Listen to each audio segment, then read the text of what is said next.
Ang demonyo ang iyawa ni but ako pa ni sunugon no, sunugon may pag sunugon ah, has So, isang kaanib ng Seventh-day Adventist, kung maalala ninyo mga kapatid, nag-viral yung panununog sa imahe ng Mahal na Birhen Maria. At pagkatapos yung si Alvin Sanchez ay humingi ng tawad sa publiko. No? Ngayon, isa na namang kaanib ng INC ang nang-aasar sa pananampalataya. Sinunog ang Santo Rosario dahil sa demonyo daw umano yon. Bakit? Dahil di daw umano mabasa sa Biblia ang Santo Rosario.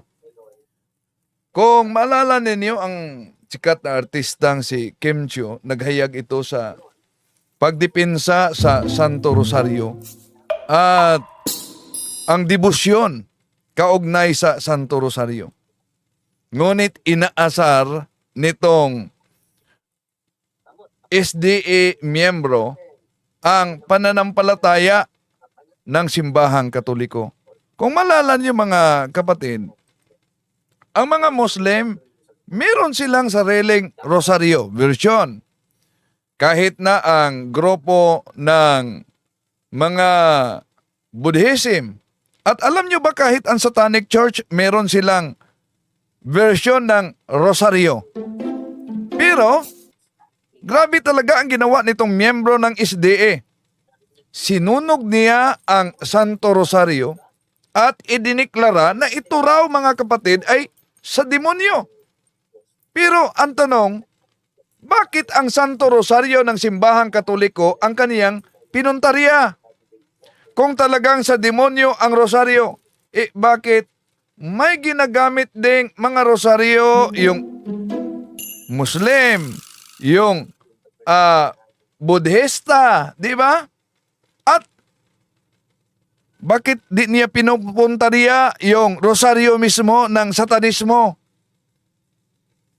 Ngunit, target talaga nila ang simbahang Katoliko. Totoo bang ang Santo Rosario, mga kapatid, ay sa demonyo? O may mas malalim na dahilan sa likod ng ganitong paninera ng mga anti-Katoliko? Sino kaya ang tunay na tinutukoy sa Isaias Kapitulo 5, versikulo 20 na ang mga taong ginagawang masama ang mabuti at ginagawang mabuti ang masama? Ang mapait ay ginagawang matamis at ang matamis ay ginagawang mapait. Ito ang tatalakayin natin. Samahan ninyo ko. Ang Rosario ng simbahang Katoliko. Muslim, meron ding sariling rosary. Meron sila. Sa Islam yan. At pag punta naman sa Buddhism, meron din silang sariling version na rosary. Meron ding Satanic Rosary. Pero iba talaga ang puntarya nitong Seventh-day Adventist at isa-isahin natin ito mga kapatid. Bakit? Dahil ang argumento niya, ang ating Panginoon Jesucristo daw, di gumamit nito. Kahit ang Mahal na Birhen Maria. Kaya ito daw ay sa demonyo. Pakinggan natin isa-isahin natin itong argumento niya. Cebuano ito mga kapatid, kaya pakinggan natin, isasalin ko para sa mga di nakaunawa, no? Ng ang kaniyang pahayag. madlok daw ang demonyo ang iyawa ni but So Cebuano kasi, no? Sabi niya, matakot daw ang demonyo nito. May karugtong siya sa ekspresyon ng Cebuano, bot. Ibig sabihin, hindi totoo yan. Yan ang kaniyang pahayag mga kapatid. No? Bakit? Sa demonyo daw ito. Anong argumento niya na sa demonyo ito? Ako pa ni sunugon, no? Sunugon, may pag, sunugon. Oh, sinunog niya. Mas mabuti pang sunugon. Dahil batay sa kanyang argumento dito mga kapatid. Batay mismo sa sandali muna ha. Batay mismo sa kanyang argumento dito mga kapatid na ang rosaryo daw ay hindi ginamit ng Mahal na Birhen Maria. Wala sa Biblia. Hindi din umano ginagamit ng ating Panginoon Jesucristo. Kaya, kung yun ang batayan niya na ayon nitong miyembro ng SDA na una, hindi mababasa sa Biblia at hindi ginagamit ng ating Panginoong Hesus o ni Santa Maria ang Santo Rosario, kaya ang konklusyon niya, ito day galing sa demonyo. Pero, kung yun ang kanilang batayan at yun ang kanyang argumento, tandaan natin, si Ellen Goldwhite may mga aklat na isinulat, di ba? Ito, isa na to. Last Day Events. Meron pang Alpha and Omega.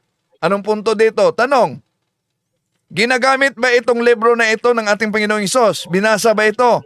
Kahit sa Mahal na Birhen Maria? Makikita ba sa Biblia yung mga aklat na Last Day Events at Alpha and Omega na isinulat ni Ellen Goldwhite? Di ba? Hindi. Kaya kung ang lohika nitong Seventh-day Adventist mga kapatid na hindi ginamit ng ating Panginoong Hesus at wala sa Biblia, therefore galing daw sa demonyo, hindi. Sa sarili niyang pamantayan, ang aklat ni Ellen Goldwhite na founder sa Seventh-day Adventist ay dapat ding tawagin sa demonyo kung ganon. Dahil di mabasa sa Biblia. At di din ginamit ng Mahal na Birhen Maria, di din ginamit ng ating Panginoon Jesucristo. Pero hindi nila yan ginawa. Bakit? Dito nahohuli kasi yung kontrahan, pagsusuwagan, kontradiksyon. So, ang banal na rosaryo ay paraan ng panalangin para nating mga Katoliko, hindi yan bagong ebanghelyo. So, puno ito ng biblical na panalangin. Ano? Yung Ama namin, Pater Noster, Aba Ginoong Maria, Lucas Kapitulo 1, versikulo 28, Lucas Kapitulo 1, versikulo 42. Pahayag yan ng anghel. Ave Maria, Gracia Plena, Dominus Tecum. Ibig ba sabihin na ang anghel na nagbigkas niyan ay sa demonyo na dahil sinabi niya yung Ave Maria, Gracia Plena, Dominus Tecum? Ngayon, ang mga aklat ni Ellen G. White, isa lang ito mga kapatid, no? Hindi ito tuwirang mabasa sa Biblia o galing sa Biblia, kundi interpretasyon lang ito at komentaryo ng isang tao, yung founder mismo. Ngayon, kung ang batayan dahil di ginamit ng ating Panginoong Hesus, therefore sa demonyo, ang Biblia, iba't ibang version. Isa na dito, may tinatawag na contemporary English version. Bakit? King James Version. Sa panahon ba ng ating Panginoon Jesucristo, panahon ng Mahal na Birhen Maria, ginamit ba niya ang iba't ibang version na ginagamit ng SDA, di ba? Hindi. Oh. So, ang punto dito mga kapatid, hindi wala sa Biblia ang totoong problema. Ang totoong problema ay selective ang pamantayan nitong kaanib ng Seventh-day Adventist. Iwan ko kung mapatawag ba ito ng kanilang pastor sa pang-aasar sa pananampalataya na mahilig talaga sila. Matapos sinunog ang imahe ng Mahal na Birhen Maria, nag-viral yon at halos paiyak-iyak na si Alvin Sanchez na humingi ng tawad sa publiko. Ito na naman, isang kaanib ng Seventh-day Adventist ang sumunog ng Santo Rosario.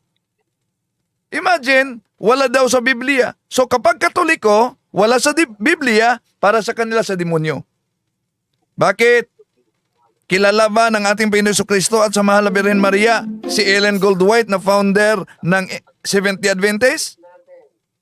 Oh, wala din yan sa Biblia. Pero kinikilala nilang propeta. Di ba napansin ninyo ang pamantayan nila?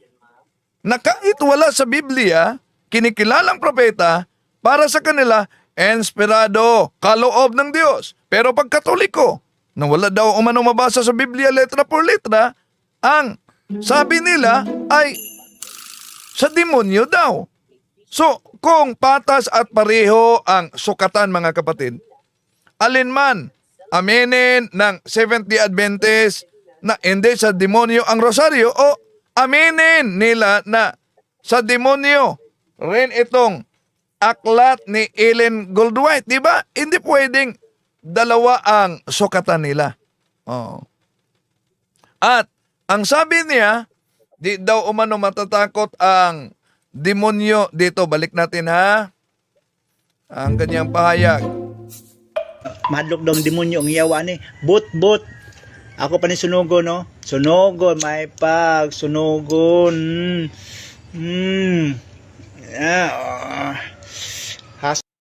Oh, yan. Grabe ang ginawa ng Seventh-day Adventist. Halimbawa, kung ang aklat ni Ellen Goldwhite na founder sa harap ng live susunugin, mga kapatid, alam natin na may mga manonood talaga na Seventh-day Adventist na masaktan dahil sulat yan ng kanilang founder na kinikilalang propeta, di ba? Ganon din ang banal na rosaryo dahil ito'y spiritual na weapon nating mga Katoliko. No? Yung sinabi nitong miyembro ng Seventh-day Adventist na hindi raw totoo na matatakot ang demonyo sa rosaryo. Eh di ba, balik natin sa argumento. Sa demonyo ang rosaryo ayon sa kanya dahil di mabasa sa Biblia. Pero yung sinabi niya, hindi totoo na matatakot ang demonyo sa rosaryo. Bakit? Yung pahayag ba niya nasa Biblia? May mabasa ba sa Biblia na hindi totoo na matatakot ang demonyo sa rosaryo? Ngunit kung susuriin nating mabuti mga kapatid, hindi ito tugma sa mismong aral sa banal na kasulatan o Biblia. Bakit? Una, alam niyo naman na sa banal na rosaryo, merong cross. At napakalinaw po ang nakasulat sa Biblia kung sisilipin natin mga mahal na kapatid ang mabasa. Diyan sa banal na kasulatan, sisilipin natin, lalo na sa unang Korinto, ito po. Unang Korinto, Kapitulo 1, versikulo 18. Ito ang ating mabasa. Ang aral ng cross ay kamangmangan para sa mga napapahamak. Naku po. Ngunit para sa atin na iniligtas, ito ay kapangyarihan ng Diyos. Malinaw ang nabasa natin sa Biblia, mga mahal na kapatid. Kung ang cross ay kapahamak umano sa mga hindi naligtas, di ba sa rosaryo mayroong cross? Nagsimula sa cross. Pero ayon sa unang Korinto Kapitulo 1 versikulo 18, ang cross ay kapangyarihan ng Diyos. Kaya logical na tanong, hindi ba matatakot ang demonyo sa kapangyarihan ng Diyos? Alam naman natin na ang demonyo ay tumatalima sa kapangyarihan ng Diyos. Nanginginig sa pangalan ng Diyos. At talo sa pamamagitan ng cross ng ating Panginoon Jesucristo, Colosas Kapitulo 2, versikulo 14 hanggang 15. Alam nyo, hindi naman sinasamba ng simbahang Katoliko, ng mga miyembro ng simbahang Katoliko, ang banal na rosaryo bilang bagay. Mga kapatid, ang rosaryo ay instrumento ng panalangin na nakatutok mismo sa ating Panginoon Jesucristo at nakaugat sa kanyang cross, sa kanyang pagtubos natin. At ito'y ginugunita natin yung misteryo mula sa kanyang pagkatawang tao, incarnation, sa kanyang pagpasakit, sa pagtubos sa atin, at sa kanyang kaluwalhatian na muling nabuhay. So, kung ang demonyo ay natalo sa pangalan ng ating Panginoong Hesus, natitinag siya sa cross. Ecce crocem Domini, fugitis fartis adversi, crox sacraset mihi lox, non dracosit mihi dox, vade retro satana. So, nanginginig sa kapangyarihan ng Diyos. Walang batayan ang pagsasabing, hindi kinatatakutan ng demonyo. Bakit? Kung ang batayan niya dapat nakasulat sa Biblia, bakit? Nabasa ba niya yan sa Biblia? So, ang tunay na dahilan kung bakit kinukutya at inaasar tayo, kinukutya ang Santo Rosario, ay hindi dahil ito'y walang kapangyarihan, kundi bakit, mga kapatid, na kinukutya tayo? Dahil ito ay tahasang nagpapakita ng cross na kinamumunghian at kinatatakutan mismo ng kaaway ng ating Panginoong Hesukristo. Walang iba, kundi yon ay demonyo. So, hindi ang kahoy, hindi ang butil ng Santo Rosario, mga kapatid, ang kinatatakutan ng demonyo, kundi ang kapangyarihan ng Diyos na kinakatawan sa cross ng ating Panginoong Hesukristo at ang pananampalataya nakatuon mismo sa ating Panginoong Hesukristo sa kanyang misteryo. Kung ang cross ay kapangyarihan ng Diyos, tiyak, matatakot talaga ang demonyo nito. Ecce crocem Domini, fugiti fartis adversi, crox sacrasit mihi lox, non dracosit mihi dox, vade retro satana. Ngayon, imagine, ano ba ang sinasambit natin? Isa na sa rosaryo, magsimula sa maikling panalangin, ang pagpahayag sa misteryo ng Santissima Trinidad, E nomine Patri et Filii et Spiritus Sancti. At maliban dyan, mga kapatid, merong bahagi sa rosaryo yung tinatawag na Fatima Prayer. Ano yon? O Jesus ko, patawarin mo ang aming mga sala. Iligtas mo kami sa apoy ng impyerno. Hanguin mo ang mga kaluluwa sa purgatorio, lalong-lalo na yaong mga walang nakakaalala sa kanila. Amen. O, yun. Ano sa palagay ninyo? Yun bang uri na panalangin na yan na binanggit natin sa rosaryo, O Jesus ko, patawarin mo ako? Sa demonyo ba yan? Comment kayo, mga kapatid. Kaya, diyan pa lang makikita na natin kung sino ang katuparan. Sa Isaias Kapitulo 5, versikulo 20, mga kapatid. Hindi lang yan. Nasa panalangin sa rosaryo, ano yon? Turo ng ating Panginoon Jesucristo. Our Father, who art in heaven, Pater Noster. Ang tanong, yun po bang binanggit natin sa rosaryo, mga kapatid? Ibig ba sabihin, sa demonyo yon? Ha? Sino ngayon ang makitid mag-isip, di ba? At maliban dyan, Lucas Kapitulo 1, versikulo 28, ang anghel mismo ang nagpahayag. Ano ang paghayag ng anghel? Sabi ng anghel, and the angel being come and said unto her, Hail, full of grace, the Lord is with thou, the Lord is with thee. Blessed art thou among women. See? Anghel mismo ang nagpahayag diyan na blessed are you among women. And then, may kasunod, pahayag ni Santa Elizabeth, Lucas Kapitulo 1:42. Anong sabi niya? Ito mga kapatid.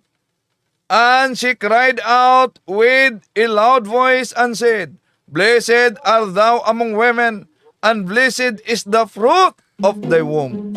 Oh, so, ang sinasambit natin sa rosaryo, napakalinaw. Very biblical. Kaya yung sinabi nila na ang Biblia ay, ang rosaryo di mabasa sa Biblia, ang katotohanan mga kapatid, ang katotohanan, ang Biblia ay nasa loob mismo sa rosaryo. Di ba? Oh. Ngayon, sa grabe nila na paninira sa pananampalatayang Katoliko, maliban dyan, meron tayong Apostles' Creed. Sa demonyo ba yan? I believe in God the Father Almighty. E di ba ba? Mateo 5:45? Creator of heaven and earth. Genesis chapter 1 verse 1. Roma Kapitulo 1 versikulo 20. And in Jesus Christ is only Son our Lord. Matthew Kapitulo 3 versikulo 17. Who was conceived by the Holy Spirit. Lucas Kapitulo 1 versikulo 35. Ang lahat na yon, Apostles' Creed mga kapatid, ay very biblical. May doxology. Glory be to the Father, and to the Son, and to the Holy Spirit. Nasa Jude chapter 1 verse 25 yan. Oh, so very biblical. Talaga. Pagkatapos sabihin, di, sa demonyo yan. Ha? Sa demonyo daw. Dahil ang rosaryo, walang literal na mabasa sa Biblia rosaryo. Bakit? Kung anong ori o anong version ng Biblia, halimbawa King James Version, sa looban ng Biblia, ang King James Version ay mabasa na may chapter and verses. Di ba wala? Oh. Kaya, bagsak sila sa kanilang reading comprehension at sa kanilang batayan, pamantayan mga kapatid. No? So, bakit napaka-biblical ang Santo Rosario? Dahil ang dasal ng Santo Rosario mula mismo sa Biblia. Imagine, Ama namin, mabasa yan sa Mateo Kapitulo 6, versikulo 9 hanggang 11. Ama namin. Pagkatapos sabihin nila sa demonyo, Aba Ginoong Maria, pahayag yan. Galing yan sa bibig ng anghel. Lucas Kapitulo 1, versikulo 28. Pinagpala ka sa mga babaeng lahat. Galing yan sa banal na si Santa Elizabeth. Lucas Kapitulo 1, versikulo 42. Luwalhati sa Ama. Buod papuri sa Trinidad. Mateo Kapitulo 28, versikulo 19. So, ibig sabihin, Biblia, ang binibigkas, hindi ito embento sa Santo Rosario, mga kapatid. Ang pinagnilayan natin sa Santo Rosario ay ang buhay ng ating Panginoon Jesucristo. Ang mga misteryo ng Rosario ay tuwirang salaysay ng Ebanghelyo. Yung pagkatawang tao, yung paghihirap at kamatayan ng ating Panginoon Jesucristo, yung muling pagkabuhay niya, kaluwalhatian ng ating Panginoon Jesucristo. Kaya, habang nagdasal tayo gamit ang Santo Rosario, nag-meditate tayo, nagnilay tayo sa Biblia. Hindi lang nag-uulit sa salita, kundi pinagninilayan natin ang mga misteryo sa mga pangyayari ng ating Panginoon Jesucristo sa pagligtas niya sa buong sangkatauhan. So ang pinakamahalaga mga kapatid, kung sinasabi nilang wala ang rosaryo sa Biblia, hindi mabasa, pero tandaan ninyo, nasa loob ng rosaryo ang Biblia. Dahil ang lahat na binanggit natin ay nasa Biblia mismo. So, alam nyo ba, ang napakadelikado, yung sa demonyo, yung itatapon sa impyerno. Yun ang napakadelikado. Pero ang tanong, kung ang pagbatayan natin, aklat ni Ellen Goldwhite, na ang pamagat ay The Last Day Events, sino ba ang itatapon sa impyerno? Alam nyo ba? Sisilipin natin, magulat kayo mga kapatid. Pakibasa. Sa pahina pahina 54, sa aklat ni Ellen Goldwhite, ito, Last Day Events. Alam niyo ba ano nakasulat? Ito po mga kapatid, nakasulat. Magugulat talaga kayo. Bakit? Sabi sa naturang aklat, tingnan niyo, basahin ninyo. Dahil baka sabi nila, pinutol at nalayo sa konteksto. May bahagi diyan na binagisan ko. Yun ang pahayag ni Ellen Goldwhite. And thou, Capernaum, Seventh-day Adventist, who have the great light, which are exalted unto heaven, close parenthesis, in the point of privilege, shall be brought down to hell. Napansin niyo mga kapatid? Ano daw? Napakalinaw ang nakasulat sa aklat ni Ellen Goldwhite, The Last Day Events. Nakakatakot. Panay ang banat nila sa simbahang Katoliko na ang Katoliko daw ay sa demonyo, pero sarili nilang otoridad ang bumagsak mismo sa kanila. Sa aklat ni Ellen Goldwhite, Last Day Events, page 54. Napakalinaw ang pahayag ni Ellen Goldwhite. And thou, Capernaum, close parenthesis, Seventh-day Adventist, who had a great light, which art exalted unto heaven, close parenthesis naman, in the point of privilege, shalt be brought down to hell. Nako, si Ellen Goldwhite mismo ang nagpahayag diyan. Kung pakikinggan natin mga kapatid, yung lohika ng SDA mismo, kapag may binanggit sa aklat nila na impyerno, seryoso iyong babala ng Diyos.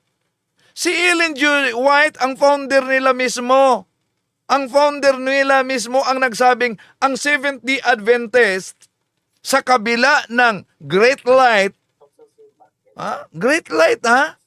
at pribilehiyo, ano daw, ibabagsak sa impyerno. Nako po, nasa aklat ninyo yan. Kaya mga Seventh-day Adventist, huwag kayo magalit. Subukan niyo. Basahin niyo ang pahina 54 sa aklat na ito.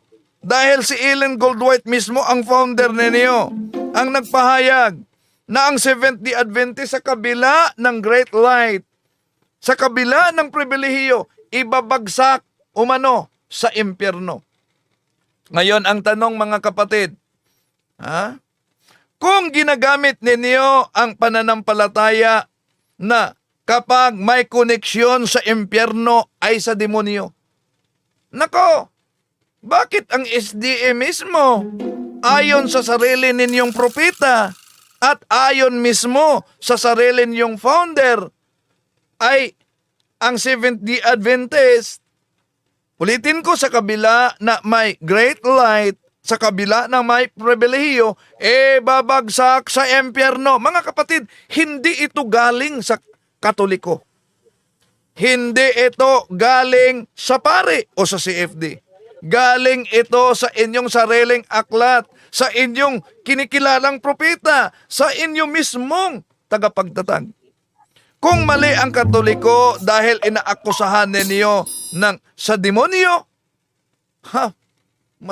mas lalong delikado. Ang kalagayan ng Seventh-day Adventist ayon sa salita ni Ellen Goldwhite mismo. Bakit? Dahil itatapon sa impyerno. Kaya, kung sino man ang nagsasabing mga sulpot na sekta na ang simbahang Katoliko sa demonyo dahil may rosaryo, mga kapatid, mag-isip-isip na kayo. Sino ang katuparan? Sino ang katuparan sa Isaias Kapitulo 5, versikulo 20 na ang pahayag mismo na nakasulat? Kawawa kayong mga baliktad ang isip. Ang mabuting gawa ay minamasama at minabuti naman iyong masama. Ang kaliwanag ay ginagawang kadiliman At ang kadilimay tinuturing na kaliwanagan. Sa isang mapait, ang sabi matamis. Sa isang mataimis, ang sabi mapait.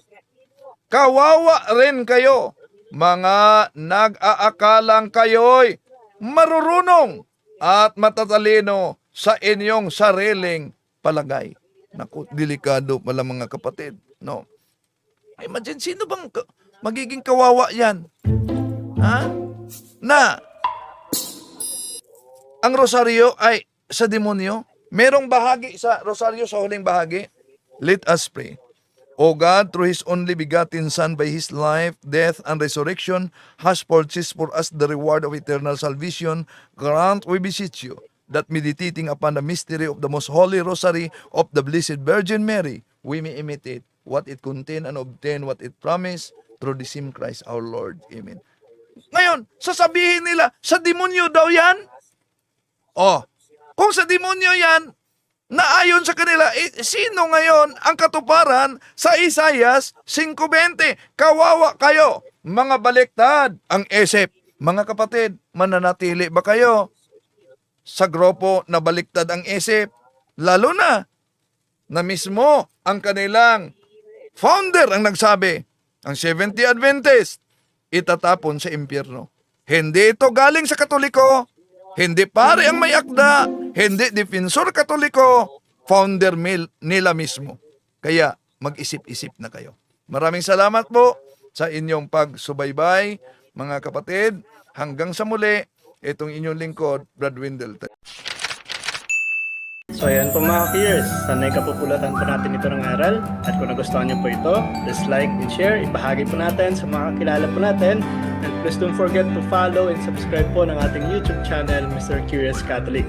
Muli po, this is Mr. Curious Catholic, kasama po ninyo sa pagtatanggol ng ating simbahan. Pro Deo et Ecclesia. Sa Diyos po ang lahat ng kapurian. Hello mga kapatid, follow and subscribe Mr. Curious Catholic. Marami tayong matutunan, mapupuno po yung ating isipan sa mga katotohanan. Dahil ang katotohanan na magbigay sa atin ng tunay na kalayaan. God bless. Hello mga kapatid, inanyayahan namin kayo, huwag niyong kalimutan mag-subscribe sa kay Bro Dance Oberio, Mr. Curious Catholic. Marami kayong matutunan sa pamamagitan ng pagsubaybay niyan sa pagsagot sa pananampalataya na inaatake ng ating mga kapatid sa iba. Yung pananampalataya, and they are not only attacking the teachings of the Catholic Church, but proselytizing the good numbers of the Catholic. At sa pamamagitan sa pagsunutin niyo nitong Mr. Curious Catholic, Facebook page and YouTube channel, dami ninyong matutunan. Isabuhay natin ang ating matutunan. Pro Deo et Ecclesia.